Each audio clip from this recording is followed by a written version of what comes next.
जय श्री कृष्णा। फागुन माह के कृष्ण पक्ष की विजया एकादशी। इसकी कथा इस प्रकार है।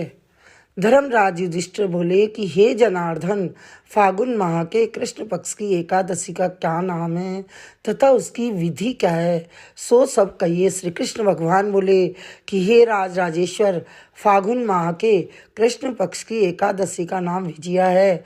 उसके व्रत के प्रभाव से मनुष्य को विजय मिलती है।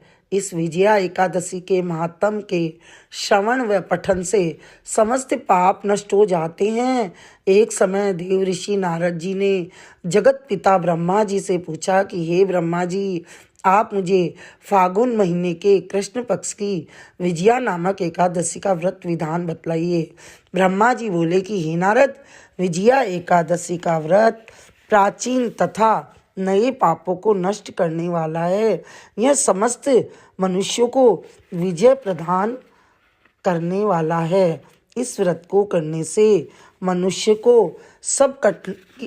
की सब कठिनाइयाँ दूर होती है और सब जगह विजय की प्राप्ति होती है। त्रेता युग में श्री रामचंद्र जी को जब 14 वर्ष के लिए वनवास हो गया, तब वह श्री लक्ष्मण जी तथा जानकी जी सहित पंचवटी में निवास करने लगे। इस जगह रावण ने श्री सीता जी का हरण किया। इस दुखद समाचार से श्री राम जी अत्यंत व्याकुल हुए और सीता जी की खोज में चल दिए। घूमते घूमते वे मरणासन जटायु के पास पहुँचे और कुछ आगे चलकर इनकी सुग्रीव के साथ मित्रता हो गई और बाली का वध किया। श्री हनुमान जी ने लंका में जाकर सीता जी का पता लगाया। वहां से लौटकर हनुमान जी श्री रामचंद्र जी के पास आए और सब समाचार कहे। श्री रामचंद्र जी ने सुग्रीव की सम्मति लेकर वानरों भालुओं की सेना सहित लंका को प्रस्थान किया। जब श्री रामचंद्र जी समुद्र के किनारे पहुँचे, तब उन्होंने महान अगाध मगरमच्छ से युक्त समुद्र को देखकर श्री लक्ष्मण जी से कहा, हे लक्ष्मण, समुद्र को हम किस प्रकार पार कर सकेंगे?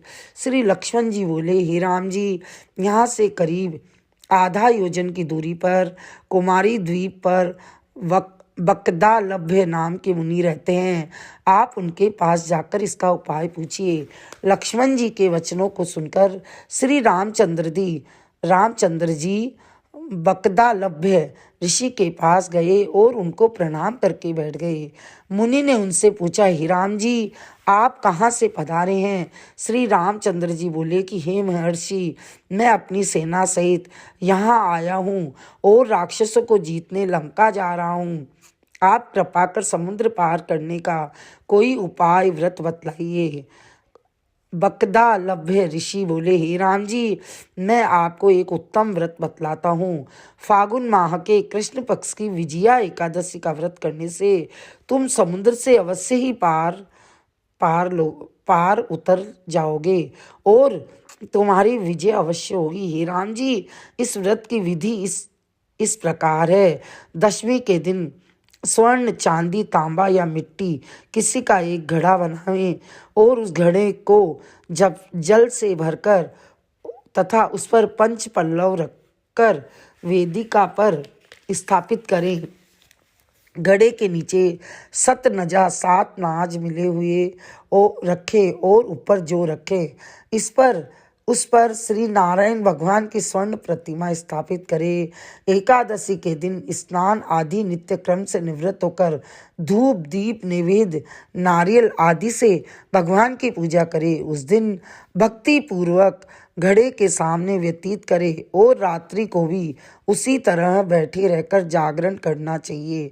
द्वादशी के दिन नदी या तालाब के किनारे स्नान आदि से निवृत्त होकर उस घड़े को ब्राह्मण को दे देना चाहिए। हे राम, यदि तुम इस व्रत को सेनापतियों के साथ करोगे तो अवश्य ही विजय होगी। श्री रामचंद्र जी ने विधि पूर्वक विजया एकादशी का व्रत किया और इसके प्रभाव से दैत्यों के ऊपर विजय पाई। अतः हे राजन, जो मनुष्य इस व्रत को विधि पूर्वक करेगा उसकी दोनों लोकों में विजय होगी। श्री ब्रह्मा जी ने नारद जी से कहा कि पुत्र, जो इस व्रत का महात्म सुनता है और सुनाता है उसको वाजपेयी यज्ञ के फल की प्राप्ति होती है। बोली विष्णु भगवान की जय, एकादशी की जय।